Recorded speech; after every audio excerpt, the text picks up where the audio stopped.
பேர் கௌதம்ங்க. அண்ணா நகரில் தோட்டத்தில் இருக்கிறேங்க.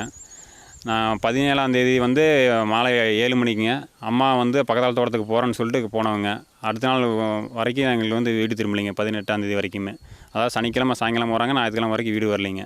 சரி, நாங்கள் நைட்டு மழை பெஞ்சனால அங்கே தான் இருக்கிறாங்க அப்படின்னு சொல்லிட்டு நாங்களே பார்க்கல. அப்புறம் அடுத்த நாள் நாங்கள் தோட்டத்தில் போய் கேட்டதுக்கு நைட்டு வந்து அம்மா வந்து அங்கே வரல அப்படின்ட்டாங்க. அப்புறம் ஒரு வாரமாக நாங்களுக்கு முடிஞ்ச அளவுக்கு பக்கத்தால் கோயில் எல்லா பக்கம் தேடி பார்த்து எங்கேயும் கிடைக்காதனால நாங்கள் போய் ஸ்டேஷனில் கம்ப்ளைண்ட் கொடுத்தோங்க. ஸ்டேஷன் கம்ப்ளைண்ட் கொடுத்து ஃபஸ்ட் நாள் வந்து டீட்டெயிலெல்லாம் வாங்கி வச்சுட்டு சரி அடுத்த நாள் எஃப்ஐஆர் போட்டுக்கலாம் அப்படின்னாங்க. அப்புறம் அடுத்த நாள் எஃப்ஐஆர் போட்டாங்க. அப்புறம் அதுக்கப்புறம் நீங்களே எதாவது எவிடன்ஸ் குழு கிடச்சா சொல்லுங்கள், நாங்கள் வந்து தேடுறோம், எதாவது சிசிடிவி ஃபுட்டேஜ் எல்லாம் பாருங்கள் அப்படின்னாங்க. அப்புறம் பக்கத்தால் தோட்டத்தில் வந்து அந்த பெரியசாமிங்கிறவர் வந்து விவசாயம் பண்ணிட்டு இருக்கிறாரு.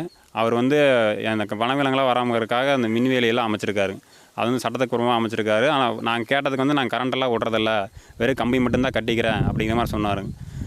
அப்புறம் அதனால் அந்த கம்பிக்கு பக்கத்தாலேயே வந்து வந்து மண் கலைஞ்ச மாதிரி இருந்துச்சுங்க. அந்த இடம் வந்து எனக்கு ஒரு 2-3 நாளாகவே சந்தேகமாக இருந்துச்சு. அப்புறம் எந்த குழுவுமே கிடைக்காதனால நானே அந்த இடத்துல எடுத்து பார்க்கலாம் அப்படின்னு சொல்லிட்டு எடுத்து பார்க்கும்போது அந்த இடத்துல அம்மாவோட சேலை தெரிஞ்சுது, அப்புறம் கை விரல்கள் தெரிஞ்சுது. அப்புறம் அதுக்கப்புறம் நான் போலீஸாருக்கு ஃபோன் பண்ணி சொன்னதுக்கப்புறம் சரி நாங்கள் வந்து பார்த்துக்குறோம், நீங்கள் எதுவும் பண்ண வேண்டாம் அப்படின்னாங்க. அப்புறம் அவங்க நேற்று வந்து அவங்க நேரில் வந்து பார்த்துட்டு அப்புறம் அவங்க பண்ணக்கூடிய ப்ரொசீஜர் எல்லாமே பண்ணாங்க. போஸ்ட்மார்ட்டம் வந்து அந்த ஸ்பாட்லேயே எல்லாம் பண்ணாங்க. பண்ணி முடிச்சதுக்கப்புறம் எங்கிட்ட வந்து பாடி ஹேண்ட் ஓவர் பண்ணுறதுக்கு பார்த்தாங்க. ஆனால் அவங்க வந்து அந்த எஃப்ஐஆர் காப்பியில் அந்த பெரியசாமிங்கிற வந்து அது மாதிரி பண்ணி குழி தோண்டி புதைச்சான் அப்படிங்கிறதுக்காக அந்த எதுவுமே ஆட் பண்ணவே இல்லை. பெரியசாமி வந்து அதான் அந்த ஒரு வாரமாக எங்களோட தான் டெய்லி வந்து ஃபோன் பண்ணி பேசுகிறது. நாங்கள் வந்து அந்த அடுத்த நாள் ஞாயிற்றுக்கிழமை சனிக்கிழமை நைட்டு வந்து சம்பவம் ஆகுது. நான் திங்கக்கிழமை காலையில் அந்த இடத்துக்கு போகிறேன். அந்த இடத்துக்கு போகும்போது நீ வந்து அந்த வழியாக போகாத, வேறு வழியாக போ அப்படின்னு திசை திருப்பி விடுறாரு. அப்புறம் நானும் என் நண்பர்கள் என் உறவினர்கள் எல்லாம் தேடும்போது கூட இங்கெல்லாம் கால்தடம் தெரியுது அப்படின்னு சொல்லிட்டு அங்கே போய் பாருங்கள் அப்படிங்கிறாரு. அப்புறம் வேறு ஏதோ ஒரு சிசிடிவி இருக்குது, அங்கே போய் பார்க்கலாம் அப்படிங்கிறாரு. அப்புறம் துறையம்பாளையத்தில் வந்து வேறு ஏதோ அங்கே தான் போவாங்க அம்மா, அங்கே போனதாக வந்து நேற்று காலையில் கூட எனக்கு ஃபோன் பண்ணி சொல்கிறாரு. துறையம்பாளையத்தில் தான் அம்மா இருக்கிறதா தகவல் சொன்னாங்க அப்படின்னு. அது மாதிரி நிறையா ஒரு டைமுமே நாங்கள் தேட முயற்சிக்கும் போதுமே எங்களை வந்து டைவர்ட் பண்ணுறக்கே பார்க்குறாரு. அதுபோக வேறு அந்த அம்மா யூஸ் பண்ணுற அந்த மொபைல் ஃபோனை என்ன பண்ணான்னு தெரில.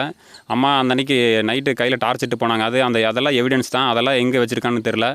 அதெல்லாம் போலீஸார் தான் கண்டுபிடிக்கணும். அந்த அன்றைக்கி நைட்டு வந்து அம்மா போயிருக்காங்க, யதார்த்தமாக போயிருக்காங்க. அவங்க லைன் போட்டிருக்கிறதெல்லாம் தெரியும். ஆனால் அந்த லைனில் வந்து கரண்ட் வருதா இல்லையான்னு எங்களுக்கு தெரியல. அவங்க இல்லீகலாக பண்ணிட்டு இருந்துருக்காங்க. அது தெரியாமல் இவங்க யதார்த்தமாக போய் அந்த இடத்துல எர்த்து அடிச்சிருக்குது.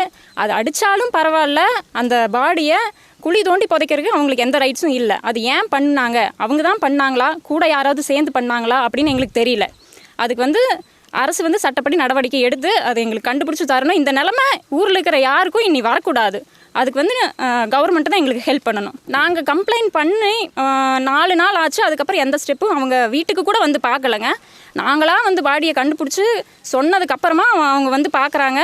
பார்த்ததுக்கப்புறம் அந்த அன்னைக்கு வேணால் எல்லாருமே வந்தாங்க. ஃபாரஸ்ட் டிபார்ட்மெண்ட்லேருந்து வந்தாங்க, எல்லாருமே வந்து பார்த்தாங்க. செய்திகளை உடனுக்குடனும் துல்லியமாகவும் தெரிந்து கொள்ள சப்ஸ்கிரைப் பண்ணுங்க.